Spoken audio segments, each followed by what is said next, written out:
Salam sejahtera bagi kita semua, anak-anak Tuhan, dimanapun kita berada. Sukacita demi sejahtera yang daripada Tuhan selalu melimpah dalam kehidupan kita.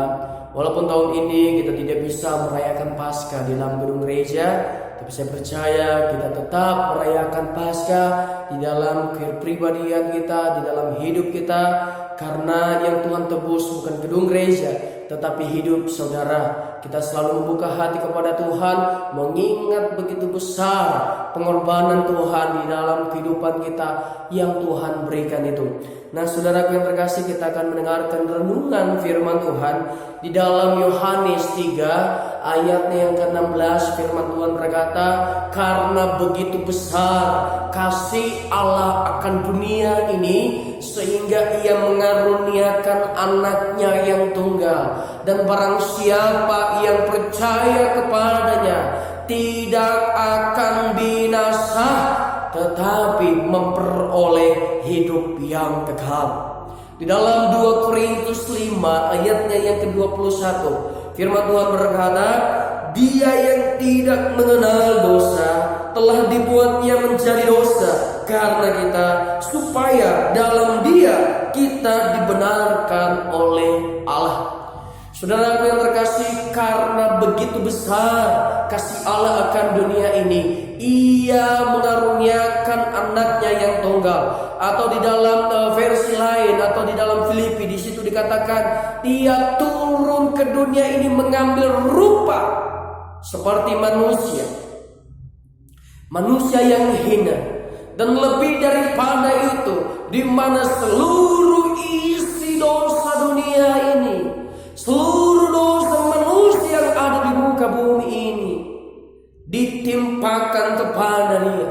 Sehingga firman Tuhan berkata, Dia yang tidak mengenal dosa itu, tetapi dibuatnya menjadi dosa karena saudara dan saya, karena kita, supaya dalam Dia kita dibenarkan oleh Allah. Kebenaran manusia hanya seperti kain kotor di hadapan Tuhan. Sebaik-baiknya manusia, sebenar-benarnya manusia tidak akan bisa menyelamatkan dirinya di hadapan Tuhan. Makanya Allah begitu besar kasih karunia-Nya, sehingga Ia mengaruniakan anaknya itu. Supaya apa? Supaya melalui kehidupan Yesus Kristus ini menjadi satu pertanda perdamaian bagi kita, antara kita dengan Allah. Ketika bangsa Israel tiba pada hari perdamaian, mereka membawa kambing jantan, domba jantan, saudara. Kambing jantan ini mereka bawa kepada imam. Imam tumpang tangan kepada kambing jantan ini dan berdoa supaya setiap dosa bangsa Israel, kesalahan, pelanggaran ditimpakan kepada kambing jantan ini. Setelah didoakan, maka kambing jantan ini akan dilepaskan di padang gurun. Dan yang kedua yaitu domba sembelihan atau domba korban bakaran sebagai tanda penghapusan dosa. Ketika disembelih domba ini, maka darahnya, saudara, akan dibawa oleh imam besar di dalam ruang Maha Kudus dan akan dipercikkan di atas tutup perdamaian. Dan ketika darah itu sudah dipercikan, maka darah itu menjadi satu tanda atau perjanjian bahwa Allah telah menghapus seluruh dosa bangsa Israel. Setiap jenis dosa apapun tidak ada lagi dalam kehidupan bangsa Israel karena Tuhan sudah hapus. Nah, saudara yang terkasih, Yesus adalah domba sembelihan yang memperdamaikan antara umat dengan Allah lewat darahnya yang tercurah di atas kayu salib. Lewat penderitaannya, lewat setiap apa yang dia alami, dia dipukul, dia dihajar, dan dia dihina, saudaraku. Supaya apa? Supaya manusia dengan Allah bisa berdamai. Nah, saudaraku yang terkasih, apa yang kita dapatkan oleh pengorbanan Yesus ini? Kita mengalami apa, saudara? Yang pertama, kita mengalami bebas dari hukuman. Bebas dari hukuman. Yesaya mencatat di dalam Yesaya 53, saudaraku, Yesaya 53 di situ dijelaskan di dalam ayat yang keempat dan yang kelima. Begini firman Tuhan, tetapi sesungguhnya penyakit kita lah yang ditanggungnya dan kesengsaraan kita yang dipikulnya.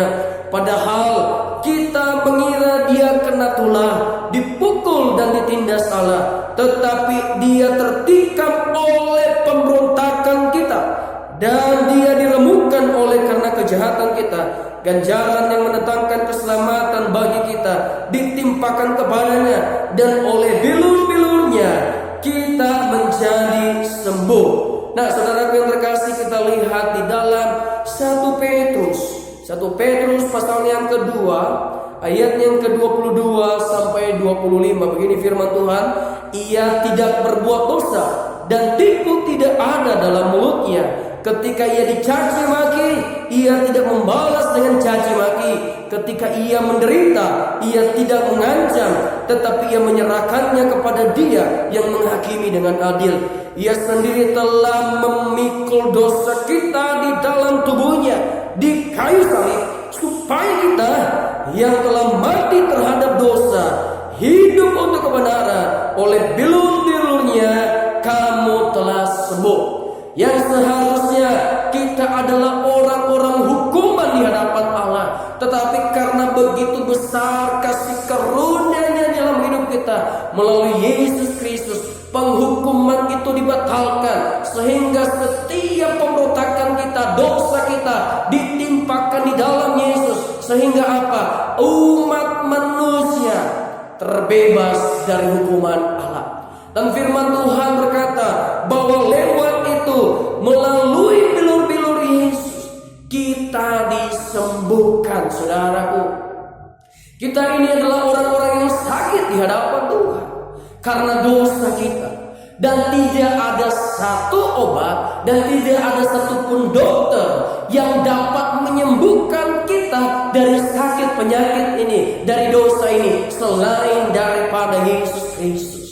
Makanya kita selalu mengucap syukur kepada Tuhan. Kita selalu harus berkata, bukan oleh kuat, bukan oleh kebenaranku, tetapi oleh karena darah Yesus Kristus, kasih karunia daripada Allah, makanya saya bisa bebas dari hukuman. Saya sekarang menjadi orang yang dimerdekakan di dalam Yesus Kristus. Amin. Dan yang kedua yang kita dapatkan, yaitu saudara yang terkasih, di dalam Korintus pasalnya yang kedua, ayatnya 2 Korintus pasalnya yang kelima, ayatnya yang ke-17, firman Tuhan berkata demikian. Jadi siapa yang ada di dalam Kristus, ia adalah ciptaan baru, yang lama sudah berlalu, sesungguhnya yang baru sudah datang. Amin.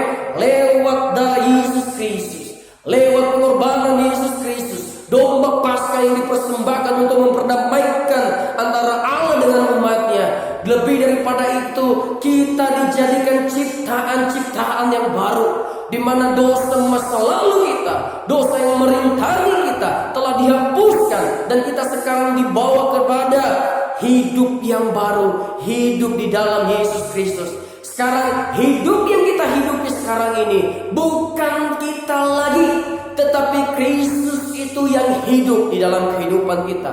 Kalau saudara masih mengingat-ingat dosa masa lalu, masih merintangi saudara, sehingga saudara tidak bisa melangkah maju, selalu dihalangi oleh dosa, saya mau katakan kepada saudara, hidupmu telah diperbaharui, engkau harus tinggal di dalam Kristus, maka Kristus itu akan memberikan kehidupan yang baru, memberikan kemenangan di dalam kehidupanmu, membebaskan engkau dari setiap dosa-dosa itu, sehingga kehidupan kita bisa layak di hadapan Tuhan. Kita harus mengerti hal itu. Jangan sampai dosa merintangi kita lagi. Jangan sampai dosa berkuasa atas kita lagi. Dosa telah dikalahkan oleh darah Yesus Kristus, dan sekarang hidup kita adalah hidup yang baru di dalam Kristus. Amin. Dan yang ketiga, yaitu kita diperdamaikan dengan Allah. Kita buka di dalam Kolose pasalnya yang ke-1, ayat yang ke-20 dan ayat yang ke-21. Firman Tuhan berkata demikian, dan oleh Dialah Ia memperdamaikan segala sesuatu dengan dirinya, baik yang ada di bumi maupun yang ada di surga.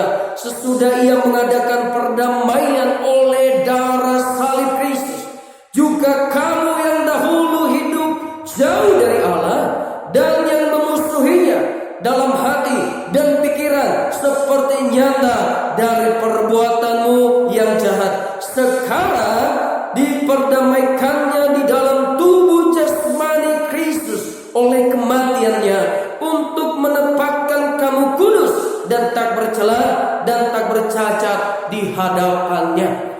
Kita yang tadinya menjadi musuh Allah, ada tembok di tengah-tengah kita antara Allah dengan umatnya, tetapi melalui darah Yesus Kristus tembok itu dirobohkan, di mana antara umat dengan Allah bisa diperdamaikan lagi di dalam tubuh Kristus itu. Saudaraku yang terkasih, kita tidak lagi bermusuhan dengan Allah, malahan kita adalah orang-orang yang diangkat menjadi anak-anak Allah, hidup berdamai dengan Allah. Sehingga apa? Kita bisa berdoa kepada Tuhan secara pribadi, kita bisa datang kepada Tuhan kapan saja. Tidak ada satu rintangan apapun yang menghalangi kita. Tidak ada satupun yang menghalangi kita. Karena kenapa? Oleh darah Yesus Kristus, melalui tubuh Yesus itu yang disalibkan, saudara dan saya telah diperdamaikan. Tidak ada tembok lagi di dalam kehidupan kita, tidak ada penghalang lagi. Kita sekarang satu dengan Tuhan, berdamai dengan Allah. Untuk itu saudaraku yang terkasih, dimanapun kita berada, mari kita tetap berada di dalam kasih karunia Allah. Supaya apa? Kita tetap mengerti betapa besar pengorbanan Tuhan dalam kehidupan kita, yang membebaskan kita dari penghukuman, yang membuat kembali hidup kita menjadi baru, dan membuat kehidupan kita bisa diperdamaikan dengan Allah. Apa yang kita lakukan saudara, supaya hidup kita ini tetap berkenan di hadapan Tuhan? Apa yang menjadi bagian kita supaya hidup kita tetap ada di dalam Tuhan? Mari kita buka di dalam Ibrani saudara. Ibrani pasalnya yang ke-12. Ibrani pasalnya yang ke-12 saudaraku yang terkasih.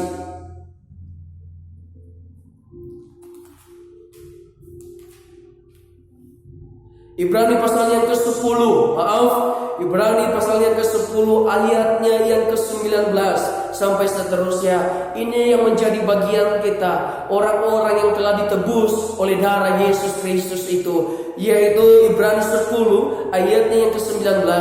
Jadi saudara-saudara, oleh darah Yesus kita sekarang penuh keberanian dapat masuk ke dalam tempat kudus. Tuhan sudah menghancurkan tembok pemisah itu, karena Ia telah membuka jalan yang baru dan yang hidup bagi kita melalui tabir, yaitu dirinya sendiri.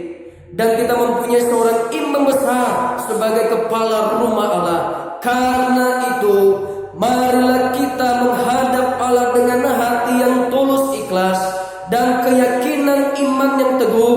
Oleh karena hati kita telah dibersihkan dari hati nurani yang jahat, dan tubuh kita telah dibasuh dengan air yang murni. Mari kita teguh berpegang pada pengakuan tentang pengharapan kita, sebab Ia yang menjanjikannya setia.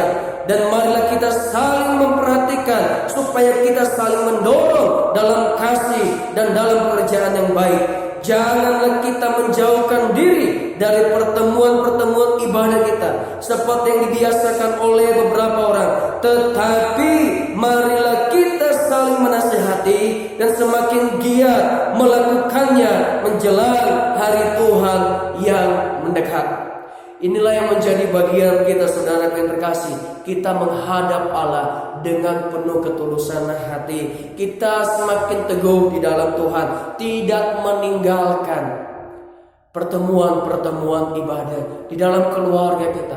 Mari kita ajak, kita bersyukur kepada Tuhan. Begitu besar pengorbanan Tuhan. Kita mengingat kembali bahwa kita dibebaskan dari hukuman, kita dijadikan ciptaan yang baru, kita diperdamaikan dengan Allah lewat Yesus Kristus itu. Dimanapun saudara berada saat ini, saya percaya Paskah mengubah hidup kita. Kalau saudara masih dalam kehidupan saudara yang lama dan itu selalu merintangi saudara, saya mau berdoa kepada saudara supaya saudara menang oleh darah Yesus Kristus itu.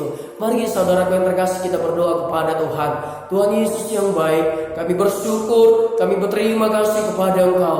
Lewat Paskah ini kami bisa mengerti dan kami bisa memahami betapa besar kasih karunia-Mu dalam kehidupan kami, yang sesungguhnya kami menanggung dosa kami sendiri dan kami menanggung akibatnya. Kami adalah orang-orang hukuman, tetapi oleh karena kasih-Mu, dosa seluruh isi dunia ini ditimpakan di dalam Yesus Kristus, sehingga kami dibebaskan dari hukuman. Kami menjadi ciptaan yang baru, kami diperdamaikan dengan Allah. Hamba-Mu berdoa buat saudara-saudara kami yang masih terpuruk dalam dosa, yang masih terkurung oleh dosa.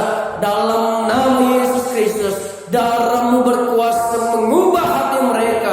Darah-Mu berkuasa memberikan hati yang baru, roh yang baru, hidup yang baru. Terima kasih Bapa yang baik. Hamba-Mu percaya anak-anak Tuhan yang dalam keadaan sakit, Tuhan sembuhkan, Tuhan pulihkan di dalam nama Yesus Kristus.